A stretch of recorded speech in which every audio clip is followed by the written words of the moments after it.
दृष्टि IAS classroom notes polity, इसमें UPSC के नोट्स हैं जिसमें प्रस्तावना में हमने लास्ट लेक्चर में उसकी उपयोगिता देख ली थी। संविधान की शक्ति का स्रोत क्यों है, प्रस्तावना ये देख लिया था। और हमने देख लिया था भारतीय राज्य व्यवस्था की प्रकृति कैसी है, और इसके बारे में हमने थोड़ा सा एनालिसिस भी कर लिया। समाजवाद को हमने अच्छे से देख लिया था, इसके हर एक पॉइंट हमने देख लिए थे। आज पढ़ेंगे समाजवाद की चुनौतियाँ। पहले तो है आर्थिक असमानता में वृद्धि। समाजवाद आर्थिक समानता पे बल देता है, पर आर्थिक असमानता में वृद्धि हो रही है। गरीब और गरीब होते जा रहे हैं, अमीर और अमीर होते जा रहे हैं, पहली चुनौती। दूसरा, वंचित व कमजोर वर्ग को आवश्यकता अनुसार सामाजिक और आर्थिक सुरक्षा प्राप्त नहीं है, आज भी प्राप्त नहीं है। संसाधनों पर निजी क्षेत्र का नियंत्रण बढ़ता जा रहा है, जिससे क्या हो रहा है, जिससे अमीर गरीब की खाई बढ़ती जा रही है। 1991 के बाद भारतीय समाजवाद का झुकाव पूंजीवाद की ओर हो गया है, जिस कारण बाजारवादी अर्थव्यवस्था को बढ़ावा मिला। कैसे अर्थव्यवस्था को? बाजारवादी अर्थव्यवस्था को। लेकिन भारतीय समाजवाद लक्ष्य के रूप में आर्थिक समानता, वंचित व कमजोर वर्ग की सुरक्षा पर बल देता है। लेकिन जो भारतीय समाजवाद है उसका लक्ष्य आज भी है कि आर्थिक समानता और वंचित व कमजोर वर्ग के सुरक्षा पर बल देना। अतः जरूरी है कि भारतीय समाजवाद सार्वजनिक व निजी क्षेत्र के सह-अस्तित्व को प्रभावी तरीके से अपनाए। एक क्वेश्चन है, भारतीय समाजवाद का झुकाव पूंजीवाद की ओर झुक गया है। टिप्पणी कीजिए, 10 मार्क्स का है, इसको लिखना है, मेंस का है। उसके बाद है पंथ निरपेक्षवाद या धर्मनिरपेक्षवाद क्या है। तो 42वां संविधान संशोधन में पंथ निरपेक्षवाद शब्द जोड़ा गया है हमारे संविधान में। धर्मनिरपेक्षवाद कहीं नहीं लिखा है, पंथ निरपेक्षवाद लिखा है। राज्य सभी धर्मों का समान भाव से देखेगा, इसका पहला अर्थ। और राज्य सभी धर्मों, या इसका मतलब है कि राज्य के लिए सभी धर्म क्या है, समान है। और राज्य का धर्म के साथ अलगाव हो, अर्थात राज्य व धर्म का संबंध ना हो, ये दो चीज़ बताता है। धर्मनिरपेक्षवाद दो तरह के होते हैं, सकारात्मक और नकारात्मक। भारत में सकारात्मक है, अर्थात सभी धर्मों का समान भाव से देखता है, लेकिन राज्य व धर्मों के मध्य पूर्ण अलगाव के स्थान पर सीमित अलगाव है, यानी कुछ संबंध भी है। नकारात्मक में क्या होता है, जैसे यूएसए में, फ्रांस में, यूरोपियन जो अन्य देश है उसमें सभी धर्मों का समान भाग से देखेगा, लेकिन राज्य और धर्म के मध्य पूर्ण अलगाव होगा, कोई संबंध होगा ही नहीं। ठीक है। भारतीय संविधानवाद में धर्मनिरपेक्षवाद के स्थान पर पंथ निरपेक्षवाद शब्द का प्रयोग किया गया है। जो मैंने बताया कि भारतीय संविधान में धर्मनिरपेक्षवाद की जगह पंथ निरपेक्षवाद शब्द का प्रयोग किया गया है। ऐसा इसलिए किया गया है क्योंकि भारत धर्म को व्यापक रूप से देखता है। धर्म का संबंध केवल पंथ से नहीं बल्कि आचरण और कर्तव्य से भी है। भारत एक पंथ निरपेक्ष राज्य है जो यह मानता है कि राज्य सभी संप्रदायों और धार्मिक विचारधाराओं के से तटस्थ होगा, अर्थात सर्वधर्म स्वभाव को अपनाएगा। ठीक है, पंथ निरपेक्षवाद यह मानता है।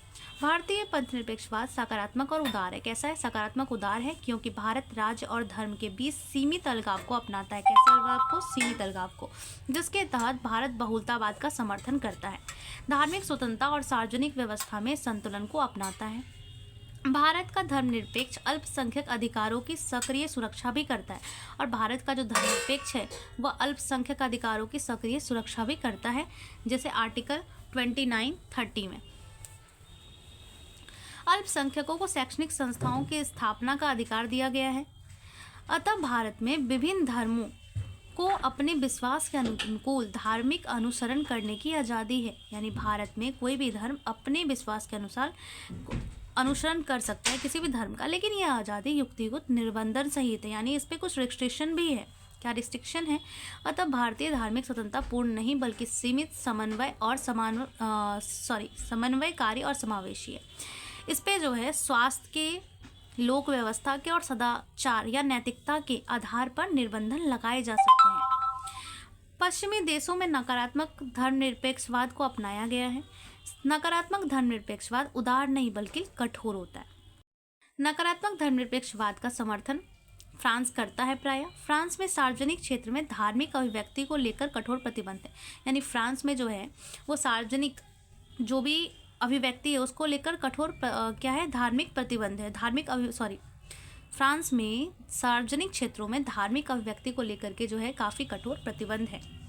इसके अलावा फ्रांस में समानता और औपचारिक मॉडल है, ठीक है, समानता का औपचारिक मॉडल भी है।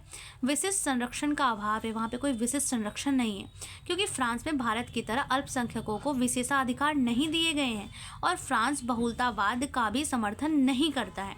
अतः भारत का धर्मनिरपेक्षवाद मॉडल सह अस्तित्व, बहुलतावादी, समावेशी व व्यवहारिक संतुलन पर आधारित है, जबकि फ्रांस का जो धर्मनिरपेक्षवाद है वो धर्म का निषेध करता है, ठीक है। अब है अमेरिका की नकारात्मक धर्मनिरपेक्षतावाद को अपनाता है। अमेरिका जो है वो कैसा अपनाता है, तो वो नकारात्मक अपनाता है। भारत का धर्मनिरपेक्षवाद समन्वयकारी, सहयोगी और युक्तियुक्त निर्बंधन सहित है, जबकि अमेरिका का जो धर्मनिरपेक्षवाद है वो कठोर पृथक्करण के साथ है, जिसके तहत राज्य का धर्म के साथ कोई संबंध नहीं है, बिल्कुल पृथक्करण। जैसे अमेरिका में सरकारी स्कूलों में प्रार्थना पर प्रतिबंध है और चर्च में को सरकारी वित्तीय सहायता भी नहीं दी जाती है, इसके अपवाद हो सकते हैं। इसके अलावा सहकारी जो सरकारी विद्यालय हैं उसमें धार्मिक शिक्षा पर भी प्रतिबंधित है। ये सभी बातें इस बात को दर्शाता है कि अमेरिका में धर्म की आज़ादी व्यक्तिगत स्वतंत्रता के रूप में है, यानी अमेरिका में जो धर्म की आज़ादी है व्यक्तिगत स्वतंत्रता के रूप में है। भारत में धार्मिक आज़ादी बहुलतावाद और विविधता के रूप में है। इस तरह भारत की धर्मनिरपेक्षवाद विविधता के साथ सह अस्तित्व को अपनाया है। भारत ने क्या किया है, धर्मनिरपेक्षवाद विविधता के साथ सह अस्तित्व को अपनाया है। और यूएसए का धर्मनिरपेक्षवाद व्यक्ति की स्वतंत्रता की रक्षा करता है। ये व्यक्ति को देखता है, यहाँ पे बहुलता विविधता को देखा जा रहा है। मेंस का प्रश्न है, धर्मनिरपेक्षवाद के संदर्भ में भारत के संविधान के उपागम से फ्रांस क्या सीख सकता है। 10 मार्क्स का है, इसको लिखना IAS 2019 में पूछा गया है। भारत, अगला प्रश्न है, भारत एक धर्मनिरपेक्ष राज्य के रूप में विवेचना कीजिए और अमेरिकी संविधान के धर्मनिरपेक्ष सिद्धांतों के साथ इसकी तुलना कीजिए। ये 15 मार्क्स का क्वेश्चन है। अब है भारतीय संविधान में धर्मनिरपेक्षवाद से संबंधित संवैधानिक क्या प्रावधान है। तो पहले तो प्रस्तावना में यह विश्वास, धर्म और उपासना और स्वतंत्रता पर बल देता है, जो धर्मनिरपेक्षवाद को बता रहे हैं। मौलिक अधिकार आर्टिकल 14 सभी व्यक्तियों को विधि के समक्ष समता का अधिकार, ये दिखा रहा है धर्मनिरपेक्षवाद को। 15 सामाजिक समता, जाति, लिंग, धर्म, वंश आदि के आधार पर हम क्या कर सकते हैं, भेदभाव नहीं कर सकते हैं। आर्टिकल 16 लोक नियोजन में अवसर की समता होनी चाहिए। आर्टिकल 25 धार्मिक स्वतंत्रता। आर्टिकल 26 धार्मिक प्रबंधन का अधिकार। आर्टिकल 27 कर बाध्यकारी नहीं बल्कि शुल्क बाध्यकारी है, यानी कि कोई भी आप जो किसी को डोनेशन देना चाह रहे हैं किसी भी अपने धर्म में, मंदिर को चाहे, तो उसमें आपका कोई कर नहीं लगेगा। लेकिन मंदिर जो चाहे तो वो कुछ शुल्क लगा सकता है, अपना 50 रुपये, 100 रुपये, यानी धर्म के हिसाब पर कोई शुल्क लगा सकते हैं, तो वो बाध्यकारी है, ठीक है। धर्मों की अपनी आज़ादी है जो धार्मिक स्वतंत्रता दिखा रहा है।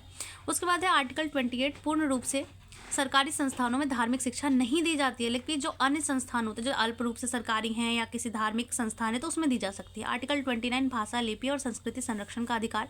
आर्टिकल 13 धार्मिक व भाषाई अल्पसंख्यकों को शैक्षणिक संस्थानों की स्थापना का अधिकार। उसके बाद DPSP आर्टिकल 44 समान नागरिक संहिता का समर्थन करता है, जिसका अर्थ है कि सभी धर्मों के लिए समान नागरिक आचरण हो।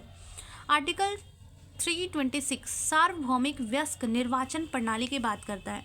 धर्मनिरपेक्षवाद की चुनौतियां भी हैं, जैसे धर्म का राजनीतिकरण, जैसे धर्म के आधार पर राजनीतिक उम्मीदवारों का चयन, समान नागरिक संहिता का अभाव, धर्म आधारित हिंसाएं होती हैं, धार्मिक पूर्वाग्रह एवं भेदभाव होना, धार्मिक तुष्टीकरण की राजनीति होना, सोशल मीडिया पर धर्म आधारित सूचनाओं का दुरुपयोग, धर्म के आधार पर मतदान व्यवहार को प्रभावित करना, ये सब जो है इसकी चुनौतियां हैं।